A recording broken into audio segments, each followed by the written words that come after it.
हमारे मन में कभी ना कभी तो ये सवाल आता ही होगा कि भविष्य में ये दुनिया कैसा होगा। चलो बहुत आगे नहीं जाते, 2030 में ये दुनिया कैसा होगा। जाहिर सी बात है, इसका जवाब किसी के पास नहीं होगा, लेकिन मेरे पास कुछ इंटरेस्टिंग प्रेडिक्शंस हैं जो मैं आपके साथ शेयर करना चाहता हूँ। डेल के हिसाब से 85% लोग ऐसा जॉब कर रहे होंगे जो अभी इस वक्त एग्जिस्ट ही नहीं करता। अब मैं ये फ्यूचरिस्टिक कार या फिर टाइम मशीन बनाने की बात नहीं कर रहा हूँ। वर्ल्ड इकोनॉमिक फोरम के एक वीडियो के हिसाब से एक डेनिश पॉलिटिशियन का कहना है कि हमारे पास कुछ भी नहीं होगा लेकिन फिर भी हम खुश रहेंगे, यानी कि सभी चीजें एज अ सर्विस अवेलेबल होंगी। अब हमारे पास कोई जादू की छड़ी तो नहीं है कि जिससे हम ये पता लगा दें कि भविष्य में कौन से स्किल सेट की जरूरत पड़ेगी और कौन से स्किल्स की जरूरत नहीं पड़ेगी, पर हम आज आपके लिए कुछ स्किल्स के लिस्ट लेकर आए हैं जो आपको किसी भी सिचुएशन में मदद करेगा। चाहे आप कोई भी फील्ड में काम करते हो, आपको आगे बढ़ने में मदद मिलेगी। हेलो फ्रेंड्स, मैं हूँ हरीश। अब आपको ये सोचकर लग रहा होगा कि अरे यार, अभी तो फ्यूचर बहुत ही ज़्यादा दूर है, लेकिन आपको एक बात मैं याद दिला दूं, अभी जो इस वक्त हाई स्कूल कर रहे हैं वो 2030 में ग्रेजुएट हो रहे होंगे।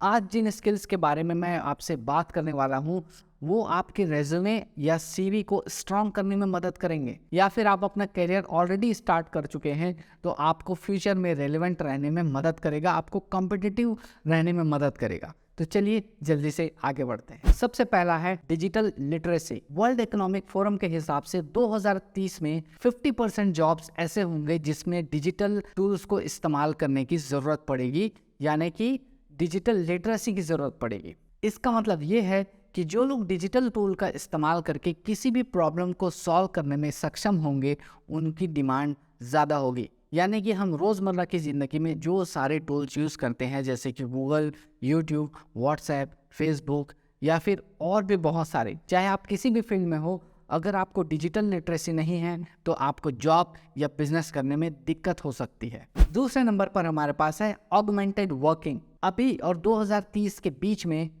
इंडस्ट्रीज में एआई और ऑटोमेशन का इन्वॉल्वमेंट ज़्यादा होने वाला है। इसका मतलब ये है कि जिनको भी इन टूल्स का इस्तेमाल करने आएगा उनके लिए अपॉर्चुनिटीज़ ज़्यादा होंगी। आप ये कर सकते हैं कि अपने फील्ड में आने वाले ऐसे नए नए टूल्स के बारे में नॉलेज लेते रहिए, सीखते रहिए, ताकि आप जब भी फील्ड पर उतरे इन टूल्स का इस्तेमाल करके आप अपना टाइम सेव कर सकें, और जो टाइम आपके पास बचेगा उस टाइम को ऐसे प्रॉब्लम सॉल्व करने में लगाएं जिसमें रियल ह्यूमन इन्वॉल्वमेंट ज्यादा हो। तीसरे नंबर पर हमारे पास है सस्टेनेबल वर्किंग। ये दुनिया अपने ग्रीन टारगेट्स और क्लाइमेट चेंज से होने वाले नुकसान से तभी बच सकती है जब बिजनेसेस इसमें जोरों शोरों से साथ दे। इसका मतलब ये है कि किसी भी इंडस्ट्री से वेस्ट कम निकले, ग्रीन एनर्जी सोर्सेस पर ज़्यादा डिपेंडेंट रहे और रिसाइकल ज़्यादा से ज़्यादा वो कर पाएं जहां पर पॉसिबल हो, और पॉल्यूशन और कार्बन एमिशन कम से कम। मुझे यकीन है कि 2030 तक ज़्यादा से ज़्यादा कंपनीज इसको अपने कल्चर में इन्वॉल्व करेगी, और जो भी एम्प्लॉय उनके इस मिशन में साथ दे पाएगा वो उनके लिए ज़्यादा परफेक्ट फिट बनेगा। फोर्थ नंबर पर हमारे पास है क्रिटिकल थिंकिंग एंड एनालिसिस। हम डेली बेसिस पे बहुत सारे इन्फॉर्मेशन अपने फ़ोन पे या लैपटॉप में या टैबलेट पे कंज्यूम करते हैं, और इन सारे इन्फॉर्मेशन के ढेर से अगर हम कोई यूज़फुल इन्फॉर्मेशन निकाल लें तो ये एक फ्यूचर के लिए बहुत ही यूज़फुल स्किल हो सकता है। ये एक ऐसा स्किल है जिसे हम नियर फ्यूचर में तो ऑटोमेट नहीं कर सकते, और इसमें ह्यूमन इन्वॉल्वमेंट बहुत ज़्यादा ज़रूरी है। तो अगर ये स्किल हमारे पास है तो हमको फ्यूचर में काम करने के लिए अपॉर्चुनिटीज़ बहुत ज़्यादा मिल सकती है। हम इसको एक एग्जांपल के थ्रू समझ सकते हैं कि मान लीजिए एक न्यूज़ आया हमारे सामने, उसको हम न्यूज़ फेक है या रियल है को आइडेंटिफाई करने के लिए एआई प्रोग्राम का इस्तेमाल नहीं कर सकते। उसमें ह्यूमन इंटेलिजेंस की ज़रूरत है ताकि उसको इंटेलेक्चुअली इन्वॉल्व होकर ये समझ सके कि वो डिसाइड कर सके, एनालिसिस कर सके कि वो न्यूज़ रियल है या फेक है। और यही स्किल आगे आने वाले टाइम के लिए काफ़ी ज़्यादा वैल्यूएबल हो सकता है। नंबर 5 पर हमारे पास है डेटा स्किल्स। सभी इंडस्ट्रीज डेटा ड्रिवन बनते जा रहे हैं और पूरी दुनिया में अलग अलग प्रकार के डेटास जनरेट हो रहे हैं, वो भी बहुत बड़े स्केल में।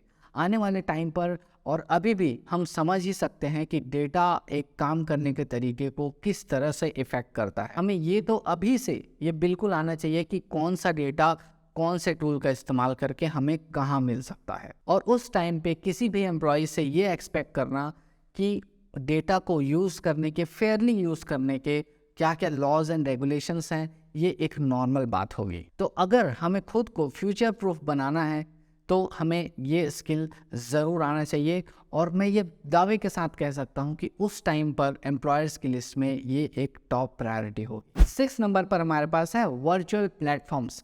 कोविड-19 के बाद से हमारे काम करने के तरीके में काफ़ी ज़्यादा बदलाव आ चुका है। 9 to 5 वर्क करना काफ़ी लोग पसंद नहीं कर रहे हैं, और कंपनीज भी इस चीज़ में अपने आप को एडजस्ट कर रही हैं। इसका मतलब ये है कि बहुत सारे लोग ज़्यादा से ज़्यादा रिमोट वर्किंग पे एडजस्ट होते जा रहे हैं, और रिमोट वर्किंग करने के लिए ऑनलाइन टूल्स की ज़रूरत पड़ती है जिससे बेटर टीम कोलैबोरेशन हो सके और बेटर आउटपुट निकल सके। अगर हम फिजिकल ऑफिस में जाकर काम करना जानते हैं तो हम ये बिल्कुल समझ सकते हैं कि ऑनलाइन रह के काम करना और टीम के साथ कोलैबोरेट करना एक अलग ही स्किल सेट है, क्योंकि उसमें हमको बहुत सारे टूल्स सीखने की ज़रूरत पड़ती है। और ये टूल अगर आपको आता है तो आप फ्यूचर प्रूफ बन सकते हैं। आपके लिए फ्यूचर में अपॉर्चुनिटीज़ बहुत ज़्यादा हो सकती हैं। अभी भी अपॉर्चुनिटीज़ हैं, लेकिन 2030 में आपकी अपॉर्चुनिटीज़ और भी ज़्यादा होंगी। 2030 में हम काफ़ी हद तक वर्चुअल रियलिटी और मेटावर्स पर डिपेंड होकर काम कर रहे होंगे, और जिनको भी इन प्लेटफॉर्म्स में काम करने का एक्सपीरियंस होगा वही फ्यूचर में काम करने के लिए तैयार होगा। 7 नंबर पर हमारे पास है क्रिएटिव थिंकिंग। किसी भी काम को अलग तरीके से करना या फिर किसी भी प्रॉब्लम को अलग तरीके से क्रिएटिव तरीके से सॉल्व करना एक अलग ही स्किल सेट है। यहाँ पर बहुत सारे चीज़ें ऑटोमेटेड होती जा रही हैं और एआई पे डिपेंडेंट होते जा रहे हैं। वहाँ पर अगर आप अपना कुछ ह्यूमन टच दें और कुछ यूनिक करके दिखाएं जो वो सॉफ्टवेयर ना कर सके, तो ये आपके लिए बहुत ज़्यादा एडेड एडवांटेज होगा। अगर हमारे काम करने का अप्रोच क्रिएटिव नहीं होगा तो हम अपने लिए जगह नहीं बना पाएंगे। जैसे जैसे बिजनेसेस डिजिटल ट्रांसफॉर्मेशन की ओर आगे बढ़ेंगे, वो डेली नए चैलेंजेस का सामना करेंगे, और ऐसे में ये एआई प्रोग्राम्स या ऑटोमेटेड प्रोग्राम्स इस चीज़ का सॉल्यूशन नहीं लेकर आ सकते, और इसमें ह्यूमन इंटरफेरेंस की बहुत ज़्यादा ज़रूरत पड़ेगी। तो अगर आपके पास क्रिएटिव थिंकिंग की स्किल है तो आप फ्यूचर के लिए रेडी हैं। 8 नंबर पर हमारे पास है इमोशनल इंटेलिजेंस। अब इसे कुछ लोग नेचुरल पर्सनालिटी ट्रेट भी कह सकते हैं, लेकिन मैं आपको ये बताना चाहता हूँ कि ये एक स्किल सेट है जिसे कोई भी सीख सकता है, ताकि हम ये पता लगा सकें कि किसी का इमोशन किस तरह से रिस्पॉन्ड करता है और उसके काम में वो किस तरह से इफ़ेक्ट करता है। ये दोनों ही केसेस में काम आ सकता है। एक तो हम खुद पे यूज़ कर सकते हैं और दूसरा हम दूसरों को समझने पे यूज़ कर सकते हैं। एक मशीन एक इंसानी इमोशन को कॉपी नहीं कर सकता, रेप्लिकेट नहीं कर सकता, ये उसके लिए काफ़ी डिफ़िकल्ट टास्क है। तो यहीं पर ह्यूमन इन्वॉल्वमेंट आता है, ताकि वो ह्यूमन किसी के लिए भी एम्पैथाइज कर सके, उसके लिए एम्पैथी रख सके और उसके सिचुएशन में जाकर समझकर उसके अकॉर्डिंग एक्ट कर सके, जो कि एक मशीन के लिए लगभग नामुमकिन है। 9th नंबर पर हमारे पास है लाइफ लॉन्ग लर्निंग। ये बात बहुत पुरानी हो गई जब हम ये सोचते थे कि हमने डिग्री लिया और जॉब ज्वाइन की, अब तो लाइफ सेट है। इस फास्ट पेस दुनिया में, इस फास्ट पेस डिजिटल दुनिया में ये हम देखते हैं कि जो आज टेक्नोलॉजी कटिंग एज है, टॉप टेक्नोलॉजी है, वो कल के डेट में आउटडेटेड हो जाती है। हम ये भी देखते हैं कि बहुत सारे रिपीटेड टास्क या सिंपल टास्क एआई या फिर ऑटोमेशन को दे दिए जाते हैं और इंसानों को सिर्फ कुछ क्रिटिकल टास्क करने के लिए ही रखा जाता है। इसका मतलब ये है कि हम अगर अपने आप को नए टेक्नोलॉजीज के साथ एडजस्ट करते जाएं और नई टेक्नोलॉजी सीख कर उसको अडॉप्ट कर लें, तो हमारे लिए फ्यूचर में अपॉर्चुनिटीज ज़्यादा रहेंगी। 10th नंबर पर हमारे पास है लीडरशिप स्किल्स। हम ऑलरेडी ये देख रहे हैं कि जो ऑटोमेशन और एआई है अपना काम पहले से ही बहुत अच्छे से कर रही हैं। वो मिनट टू मिनट डिसीजन ले रही हैं और वो अपने काम में बेस्ट हैं, पर वो एक काम में फेल हो जाते हैं, वो है इंस्पायर करना, और यहीं पर ह्यूमन इन्वॉल्वमेंट आता है। एक इंसान को अच्छा लीडर बनने के लिए इवेल्युएट करना आना चाहिए किसी भी पर्सन के स्ट्रेंथ्स और वीकनेसेस को, ताकि वो उस पर्सन से बहुत अच्छा आउटपुट निकाल कर ला सके। चाहे आप कितना भी छोटा प्रोजेक्ट हैंडल कर रहे हो, कितना भी छोटा टीम हैंडल कर रहे हो, या कितना भी छोटा बिजनेस रन कर रहे हो, आपको एक अच्छा लीडर बनने के लिए आपके अंदर प्रॉब्लम सॉल्विंग स्किल होना चाहिए, क्रिएटिविटी होना चाहिए और इमोशनल इंटेलिजेंस होना चाहिए, ताकि आप अपने टीम को एक कॉमन गोल की तरफ डाइवर्ट कर सकें और वो रिजल्ट अचीव कर सकें जिस बिजनेस पे या जिस पर्पस के लिए आप काम कर रहे हैं। और ये सब चीज़ एक इंसान ही कर सकता है, इसे ऑटोमेट नहीं किया जा सकता, ये कोई मशीन नहीं कर सकता। तो अगर ये सब स्किल आपके अंदर है तो आप फ्यूचर के लिए रेडी हैं, और नहीं हैं तो आप अपने अंदर डेवलप कर सकते हैं। तो ये था दोस्तों मेरे तरफ से आपके लिए 10 स्किल्स जो 2030 में भी आपको रिलेवेंट रखेगा।